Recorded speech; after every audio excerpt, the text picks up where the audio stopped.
Do you have a morning ritual? My morning routine. So when I wake up in the morning, Want success? Model the best.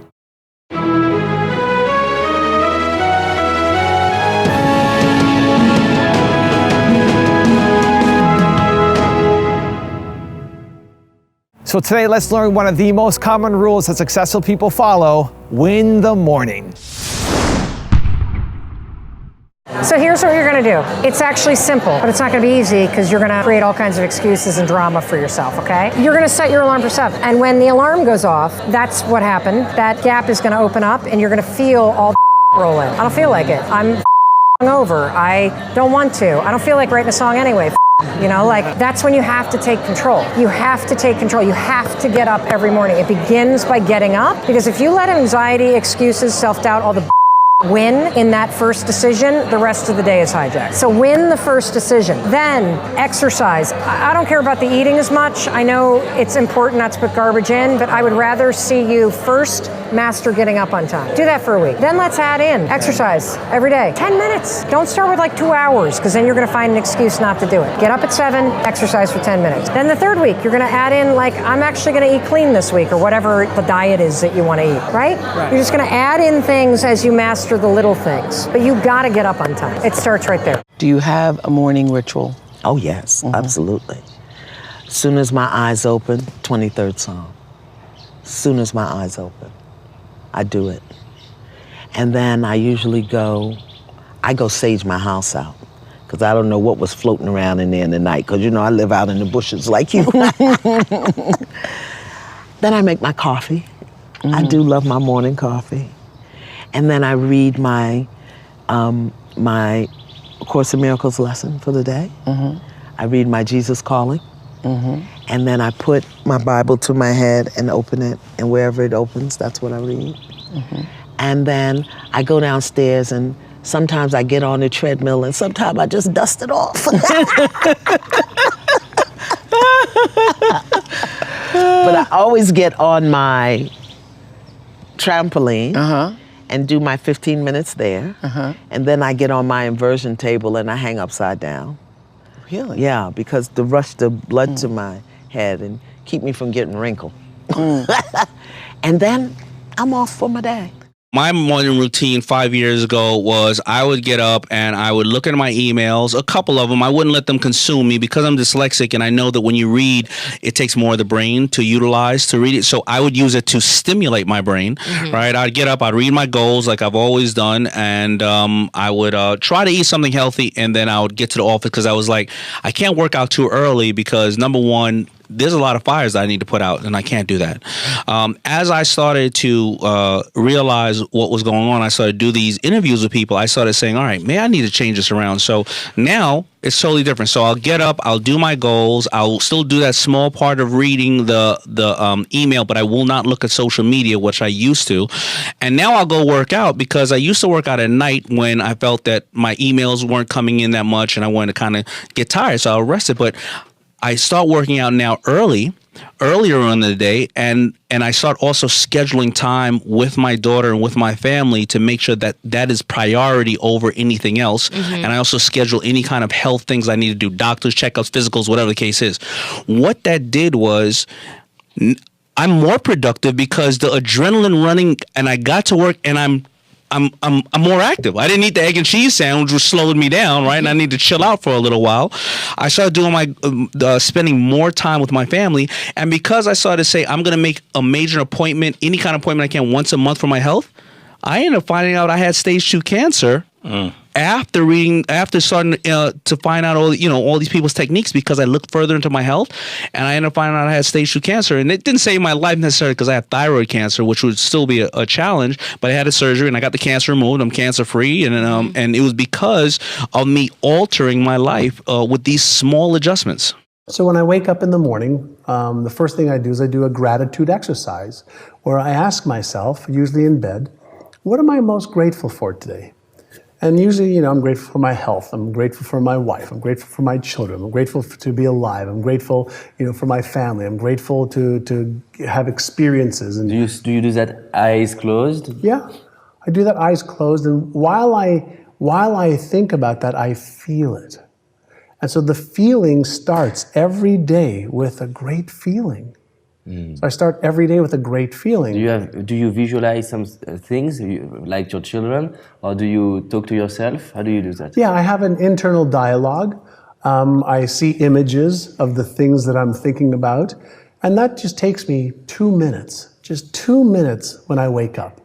And then I go to exercise to take care of my body. How long? Usually 1 hour to an hour and 15 minutes every day. And so I do a variety of different things. I hike, I bike, I work on aerobics, I work on strength, I work with weights. I do whatever it is, I just do it to give my body the physical exercise. Then as soon as I finish my exercise in my gym. 1 hour and half? An hour and 15 minutes at the most. Okay. So then in my gym, I have 2 things. I have a vision board, which is my dream board for my You are known for that. Yes. So I have my vision board for my physique and my body and my health. But then I also have in my gym something called an achieved board. Okay, So what after you I achieved? achieved some of the things that I achieved. Past and future. No, achieved in the past. Yes, so past, you have the past and the future. Vision Correct. board and achieved board. So I have in my gym, in my home gym, I have like a place where I sit, and before I start my meditation, I look at my vision board from the past. Okay. So I get connected to the different things that I've been able to achieve, and I remember every day when I set my mind and my focus to achieving goals, I can achieve all of my goals. But what I also do is I reinforce. Most people focus on what's not working. This isn't going well. This didn't work. I want to remind myself every day of look how many things I was able to accomplish by being clear, by being passionate, by using these rituals. So before I go into my meditation, which is with my eyes closed, I look at my achieved board. I get emotionally associated with it to remind myself that when I set my mind to achieve something, I can do it. And then I look across, because I have a mirror in the gym, and I look across and I say, I love you just the way you are. And I said, I accept you just the way you are, with all of your skills and passion and faults and insecurities and doubts and fears. I accept you just the way you are. Wow, and I smile, and then I close my eyes, and I do about a 15-minute meditation. Wow. And in my meditation, sometimes I have no thoughts, where I'm just one with the universe and everything. Centered. Other times, I'll just follow my thoughts, and I'll just pay attention, be mindful of where are they going this morning? Where are they going today? So I'll follow my thoughts, and I'll just follow them. Other times, I'll follow a thought and say, release that one. And follow another thought and say, release that one. So I'm teaching my brain that I'm in control of my brain. Also, if you want to learn how to have more confidence, check out my 254 Confidence series. It's free. The link is in the description below. You have to work with people where you feel a bit insecure, right? That's essential, because that means you're working with people who are better than you. Surround yourself with greatness. If you want to be more confident, you need to surround yourself with things that make you feel confident. One of the real reasons we don't do the things that frighten us is because we are afraid of being judged. Start preparing the night before. Most people who have great morning routines, they start the night before when you actually have a little bit more time. So instead of trying to cram everything in to that hectic, ridiculously crazy morning, help make it easier for yourself by planning a little bit more the night before. So if one of your goals is to exercise and to run more, the night before, set out your shoes, set out your exercise gear, set out your clothes so that all you have to do is wake up and put them on. If one of your goals is to eat healthier and you're tired of going out and eating McDonald's for lunch or whatever it is, then the night before, plan your lunch. Make a sandwich, make a salad. Create something healthy. Have some snacks so you can just go to the fridge, pull out your bag, and you're off to work. Today's my video day. When I know it's my video day the night before, I set up my camera, I set up my gear, I set up my microphone. It's all ready for me to go, so all I have to do is walk in and press record and I'm ready to go. Make it easy for yourself. Don't cram more into your morning. Prepare the night before. The way you begin each day sets up the way you live each day. I mean, the Spartan warriors said it so well. Sweat more in training, bleed less in war. And if you want to be literally undefeatable in business, literally unstoppable in life, you really want to dial in your morning routine.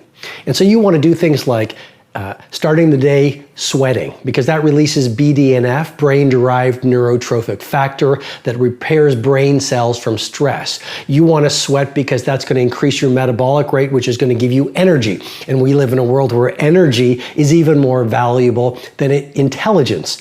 You want to, in your morning routine, take the time to write in a journal so you actually can detect your values, reconnect with your goals each day, get to know yourself even more, because awareness is the beginning of transformation. And you want to get your morning routine right, so you take some time at the front end of your day to learn. Because as you learn more, you know you're going to achieve more. And as you understand better, you can achieve larger. And we talked about it last season, season 1 of the greatest vlog in the history of the world, about how I work out so hard in the mornings. 2 reasons. One, so that the hardest part of my day is now over. It's 7:30 a.m. and everything I have to do from now on will not be a 13 speed sprint on a 12 incline followed by a decline bench. I don't have to do that again all day today, which is great. And it's really important to start every day making a mind-body connection. And I know that sounds like bullshit. I know that sounds super cliche, and it actually makes me throw up a little bit to say it, but it's super true. I'm more connected right now in my pure exhaustion than I will be at all during the rest of the day. For sure, had I not worked out. And now I'm going to think faster, think quicker, be more decisive, and be more radical during my entire day to be more productive and be more successful. Sleep is huge. Yeah. Like, sleep is huge. You know, a lot of people are like, yeah, whatever, I'll sleep when I'm dead. And no. Sleep when you're alive and your life will be much better. Yes. I think 50 Cent said, sleep is for those who are broke. And I think when I was in my early entrepreneurial days, I used to be like, yeah, sleep is for those who are broke. If you want to like make money and build your business, you got to hustle and do whatever it takes. And then I was just like, wow, I'm actually getting fat. I'm exhausted. I'm really angry. I'm passive aggressive. There's a lot of links between sleep and mental illness, bro. People who don't sleep enough can develop anxiety disorder and all these things. So sleep is huge for me. And I like my mornings. I like usually my mornings to be, I like 2 or 3 hours to like, drink like some coffee. Philosophize. I like to do some exercise in the morning, just whatever, like some push-ups, some pull-ups, just kind of some quick get it out of the way. Have my breakfast, do email, and then usually after that, like around midday by 1, I like to switch from that kind of caffeinated email workout thing, and then after that, I like to switch it and go into free association. Creative mode, and that's like, let's go see a film or let's go for a hike. Right. You know, something that it's about disconnection. So the morning is connect, focus, and then afternoon is divergent thinking. Morning is convergent thinking, afternoon is divergent thinking. I think that's a good balance for me. With any busy schedule, I think it's just important to stay grounded and remember that you're a human being, not a machine. And it's really important to wake up in the morning and take a deep breath and look around at the people that you love and realize that that's really the most important thing. And it sounds corny and cliche until you start to do it every day. And then I've found that my life is so much more fulfilled because of that. What is your morning routine like? What do you do when you first get up in the morning? You know, believe it or not, I still, I read a physical paper every single morning. Which one? I read the Wall Street Journal every morning. I read the New York Times online. I still am very particular about having my tea. It's very English. I grew up in India. So having my tea, and I'm vegetarian, so I need to get my protein. So I always have an omelet in the morning with toast, tea, and read my paper. So I do that every morning. What time do you wake up? 6:30 to 7, so that's when I do it. Do you exercise in the morning? No, later in the day, sometimes, if I get a chance, but always in the evening. I wish I could do it in the morning. I'm not a morning person, so I need my time with my paper and tea to wake up and kind of get going. So I've got a special bonus clip from Brett McKay on how to have an evening and morning routine that I think you're going to enjoy. But before that, it's time for the 3-point landing questions. Let's go from just watching a video to taking action. Here we go. Question number 1. What will you start doing to prepare the night before? Number 2, what does winning the morning look like for you? And number 3, how will you track your progress so you stay consistent? So here's why having a morning and evening routine can help you be more focused, less stressed, and more successful. First, it ensures the really important things get done. While we generally can't control what goes on in the middle of the day, we can usually control how we begin and end our day. So take advantage of this fact by incorporating your most important tasks, actions, and behaviors into your morning and evening routines. So for example, I know many businessmen who refuse to check email first thing in the morning. Instead, their morning routine consists of waking up, getting dressed, and spending an hour working on their most important task of the day, even before they get into the office. This ensures they accomplish their task before the chaos and interruptions of the workday get in the way. Now for me, if I don't exercise first thing in the morning, I won't exercise that day. I just don't have time for it. So daily exercise is part of my morning routine. Journal writing is another important thing for me, and if I don't set aside a specific time just for journaling, it just doesn't get done. Thus, journal writing is part of my evening routine. If you want to learn how to improve yourself, check out the video right there next to me. I think you'll enjoy it. Continue to believe, and I'll see you there. Constant, never-ending improvement. Improve yourself. You can learn anything.